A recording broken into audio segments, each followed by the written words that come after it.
ఇల్లు కట్టేటప్పుడు గోడలు ఇటుక మీద ఇటుక పెట్టి కట్టే బదులు ఇదిగో ఇలాంటి అట్టముక్కల్ని డ్రై వాల్స్ అంటారు. అమెరికాలో ఇల్లు చెక్కతో కట్టి ఆ చెక్కల పైన ఈ డ్రై వాల్ షీట్ ని కొడతారు ఊరుకనే.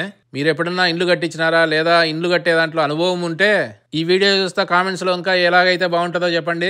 ఇంటి ముందు పక్కనేమో ఇదిగో ఇలాంటి సిమెంట్ రోడ్లు నడచడానికి, తర్వాత ఇదిగో ఈ మట్టి కనపడే ప్రాంతంలో అంతా కూడా తర్వాత గడ్డేస్తారు. ఇంకా ఇంటి లోపల డ్రై వాల్ అని షీట్లు అనమాట, గోడలు కాదు.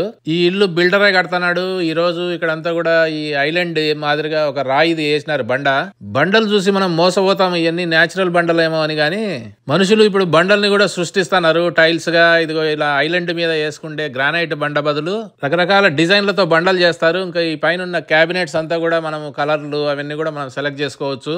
బిల్డర్ తో ఇండ్లు కొనుక్కున్నప్పుడు ఈ మ్యాచింగ్ కలర్స్ కింద ఫ్లోరింగ్, తర్వాత టైల్స్ ఇదంతా కూడా మనము ఊహించుకొని అన్ని సెలెక్ట్ చేసుకోవాలా. మొత్తం వేసిన తర్వాత ఎటుంటుందో ఇంకెవరికి తెలియదు. ఫ్లోరింగ్ కి వుడ్ గానీ తర్వాత వినైల్ గానీ వేసుకోవచ్చు. వెనక పక్కన ఇది పడకుండా ప్రస్తుతానికి అడ్డం పెట్టినారు. తర్వాత వెనక పక్కన డెక్ కట్టుకుంటే ఇది మనం ఓపెన్ చేసుకొని దాని మీదకి నడచడానికి ఇదిగో ఈ పక్కన కడుతున్నారు చూడండి. ఇలాగా మన ఇంటి సైజును బట్టి మనకు వెనకలు ఉండే స్థలాన్ని బట్టి గవర్నమెంట్ దగ్గర పర్మిషన్ తెచ్చుకోవాలా ఫస్ట్, ఎంత పెద్ద డెక్ కట్టుకోవాలా అనేది. ఇంకా ఈ వారం అయితే ఈ గోడలు అయిపోయి తర్వాత బాత్రూమ్ లో అంతా కూడా టైల్స్ అన్ని కూడా వేసినారు. గోడలకి ఏం టైల్స్ కావాలా, ఏం కలర్ కావాలా అనేది మనం అంతా సెలెక్ట్ చేసుకోవచ్చు. దాంట్లో రకరకాల అప్గ్రేడ్స్ ఎక్కువ పెట్టే కొద్దీ ఇంకా మంచి మంచి టైల్స్ అన్ని వేసుకోవచ్చు. తర్వాత ఇక్కడేమో ఒకటి బాత్ టబ్ మాదిరిగా తెల్లది ఒకటి వస్తుంది.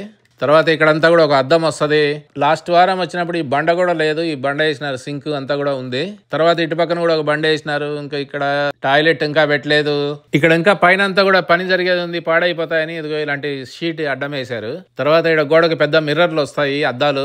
ఈడ గ్రానైట్ బండ సెలెక్ట్ చేసుకున్నాము. తర్వాత కింది పక్కన స్నానం చేసే ఏరియాలో ఇదిగో ఇలాంటి చిన్న టైల్స్ సెలెక్ట్ చేసినాము. ఈ షీట్ల మాదిరిగా వచ్చినాయి, ఒక్కొక్కటి పెట్టేది కాదు కానీ ఒక స్క్వేర్ ఫుట్ అంత సైజులు వచ్చినాయి. ఇంకా ఇక్కడ కంప్లీట్ కాలేదు వర్క్. తర్వాత ఇక్కడ లాఫ్ట్ ఏరియాలో సోఫాలు వేసుకుంటాం కాబట్టి ఇక్కడ టీవీ పెట్టుకోవడానికి ఇక్కడ ఒక బాక్స్ మాదిరిగా పెట్టించుకున్నాము.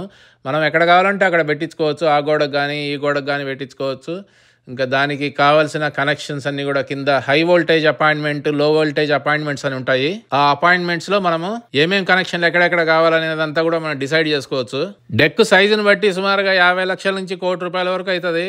బిల్డర్ తో ఎందుకులేని మేము తర్వాత కట్టించుకుందామని అనుకుంటున్నాము. వీధులు రెడీ అవుతున్నాయి. కింద తార్ రోడ్డు కూడా తర్వాత అంతా ఫినిష్ అయిన తర్వాత మళ్ళా ఒక లేయర్ వేస్తారు. ఎవరి పని వాళ్ళు చేసుకుంటా పోతున్నారు బయట లోపల అంతా కూడా.